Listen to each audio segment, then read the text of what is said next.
सो array की series में जो आज हम नया प्रॉब्लम देखने जा रहे हैं दैट इज़ एरे इंटरसेक्शन। आज हम जानेंगे कि एरे इंटरसेक्शन होता क्या है एंड काफ़ी इजी प्रॉब्लम है, बहुत बार इंटरव्यू में पूछा भी गया है।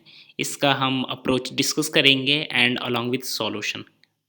So hi guys, my name is Sandeep. Welcome to Interview Fun Day. And if you are new to this channel, please subscribe this channel and hit the bell icon so that you will not miss any such updates. Okay? तो सबसे पहले array intersection की बात कर लेते हैं। अगर आप यहाँ पर ध्यान से देखेंगे तो हमारे पास बहुत सारे इनपुट हैं और इनपुट में अगर आप देखोगे तो सबसे पहला इनपुट है हमारे पास 2 6 8 5 4 3।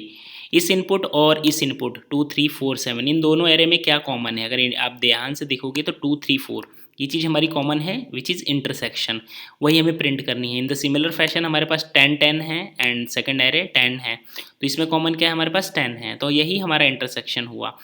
यहाँ पर एक स्पेशल केस भी आता है। स्पेशल केस में होता है कि हमारे पास हो सकता है एरे में डुप्लीकेट्स हों, लाइक 2 2, और हमारे दूसरे एरे में भी डुप्लीकेट्स हैं 2 2। तो उस केस में हम क्या करेंगे? क्या हम सिंगल प्रिंट करेंगे या डबल प्रिंट करेंगे? तो उस केस में क्या होगा कि हमारे पास इन दोनों में ही जो चीज़ कॉमन है, लाइक अगर हम यहाँ से देखेंगे तो 1 इन दोनों में कॉमन है तो हमने प्रिंट कर दिया, 2 दोनों में कॉमन है तो इस 2 का इस 2 का स्टार्टिंग के 2 का अगर आप देखेंगे तो इसके साथ पेयर बन जाता है। इन दोनों में से कोई एक हम लेंगे, इस 2 का इसके साथ पेयर बन जाता है।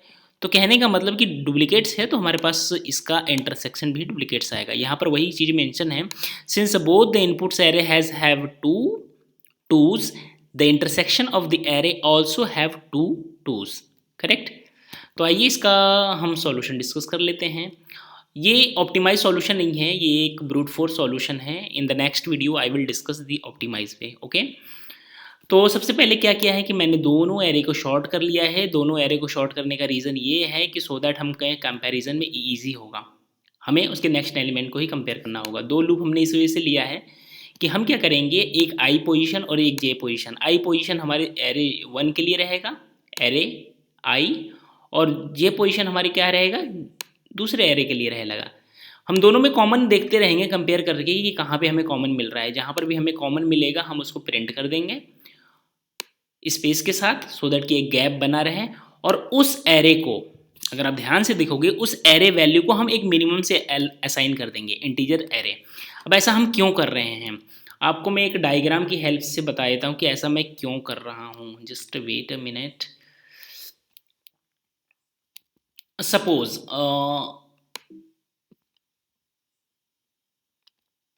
यहाँ पर अगर हम ध्यान से देखें तो कोई एक एलिमेंट हम उठा लेते हैं। सपोज इसी की बात कर लेते हैं हम। यहाँ पर हमारे पास क्या है? 2 6 1 2, और यहाँ पर क्या है? 1 2 3 4 2। अगर आप ध्यान से देखोगे कि अगर हमने 2 स्टार्टिंग का उठा लिया, मैं थोड़ा सा इसको इंक्रीज कर देता हूँ अदरवाइज आपको समझ नहीं आएगा। थोड़ा सा जूम कर देता हूँ, ठीक है। हाँ, तो क्या है इस एग्जाम्पल को अगर हम ध्यान से देखेंगे, यहाँ पर भी हमारे पास 2 है और उसके बगल में भी हमारे पास 2 है। तो अगर यहाँ पर हमारे पास दो 2 हैं, एक ये और एक ये, तो दोनों 2 में से अगर हम क्या करेंगे, पहले हमने इस एलिमेंट को पिक किया, करेक्ट, इस एलिमेंट को पिक किया और हमने इसके सारे एलिमेंट के साथ कंपेयर किया। हमें यहीं पर हमें हमारा वैल्यू मिल गया कंपेयर का, ठीक है। तो अब हम क्या करेंगे, इसको हम मिनिमम से असाइन कर दे रहे हैं। अगर हम इसको मिनिमम से असाइन नहीं करेंगे तो अगली बार में ये इसके साथ जब कंपेयर होगा सेकंड एलिमेंट के साथ, तो अगेन ये अगर ये मिनिमम से असाइन नहीं किया होगा हमने, तो अगेन ये हमारा केस यहीं पर मैच कर जाएगा। अब क्या होगा कि मिनिमम में असाइन करने के बाद ये 2 नहीं रह गया, अब ये डिफरेंट वैल्यू है, इंटीजर की मिनिमम वैल्यू यहाँ पर आ जाएगी। तो अगली बार हम इस वाले को आई पोजीशन को अगर हम इस जे वाली पोजीशन से कंपेयर करेंगे तो वो इसके पास पहुँचेगा, ना कि इसके पास। तो इस तरीके से इसका मैच हमें इसके साथ मिल जाएगा और इसका मैच हमें इसके साथ मिल जाएगा, और इसके इसमें हमारा डुप्लीकेट्स वाला भी रिजॉल्व हो जाएगा। आई होप आपको समझ में आ गया होगा। अगर आपको कोई डाउट है you can comment down below, I will answer your comment. Okay, तो वही चीज़ किया गया है यहाँ पे, और हमने लूप चलाया गया है और हमने दोनों लूप को चला दिया है, और फाइनली हम क्या कर रहे हैं, यहाँ पर एक न्यू लाइन प्रिंट कर दी, इसकी कोई ज़रूरत है नहीं, और फाइनली हमारा ये सॉल्यूशन एक्सेप्टेड भी है। आप इसको चला कर देख सकते हैं, मैंने चला कर देख लिया है, इसके सारे टेस्ट केस पास हो गए हैं।